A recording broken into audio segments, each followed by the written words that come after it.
আজ 9 মে শনিবার প্রধানমন্ত্রী এবং কেন্দ্রীয় স্বরাষ্ট্রমন্ত্রী অমিত শাহজির নেতৃত্বে যে বিজেপির বৈঠক ছিল তা তো আপনারা জানেনই। আর কিছুক্ষণ আগে কিন্তু সেই বৈঠক সমাপ্ত হলো, আপনারা দেখতে পাচ্ছেন। ইতিমধ্যে আমি সিঞ্চিতা রয়েছি ইতিমধ্যে একেবারে ব্রিগেডের ময়দানে। কিছুক্ষণ আগে কিন্তু সেই বৈঠক সমাপ্ত হলো এবং এছাড়াও কিন্তু একেবারে সমস্ত শপথ গ্রহণ ইতিমধ্যে কমপ্লিট, যা আমরা দেখতে পাইছি ছবিতে।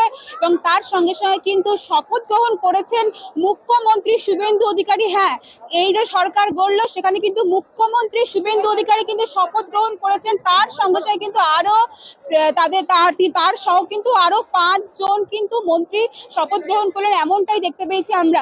মুখ্যমন্ত্রী শুভেন্দু অধিকারী এবং তার সঙ্গে কিন্তু অগ্নিমিত্রা পল, দিলীপ ঘোষ, ক্ষুদিরাম মুর্মু এছাড়াও কিন্তু আরো বেশ কয়েকজন মন্ত্রী শপথ গ্রহণ করেছেন, এমনটাই কিন্তু আমরা দেখতে পেয়েছি।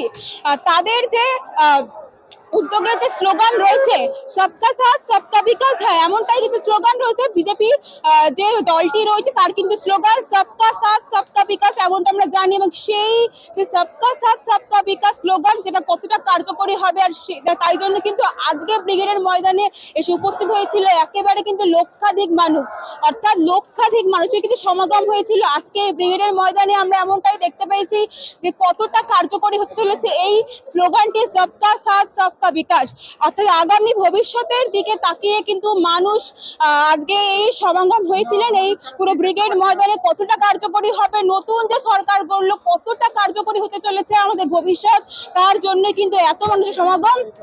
দেখার পেলা আগামী ভবিষ্যৎ, অর্থাৎ আগামী 5 বছর ঠিক কতটা সুন্দর হয় আমাদের রাজ্য, কতটা উন্নয়ন হয় রাজ্য, তার জন্য চোখ রাখুন আমাদের চ্যানেল বাংলার কণ্ঠে। ক্যামেরার সুন্দর সঙ্গে সিঞ্চিতা, বাংলার কণ্ঠ। আমি শুভেন্দু অধিকারী ঈশ্বরের নামে শপথ করিতেছি যে বিধি দ্বারা স্থাপিত ভারতের সংবিধানের প্রতি আমি অকৃত্রিম নিষ্ঠা ও আনুগত্য পোষণ করিব।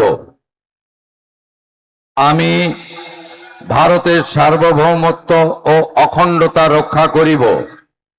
পশ্চিমবঙ্গ রাজ্যের মুখ্যমন্ত্রী রূপে আমার কর্তব্যসমূহ নিষ্ঠাপূর্বক এবং বিবেকসম্মতভাবে নির্বাহ করিব।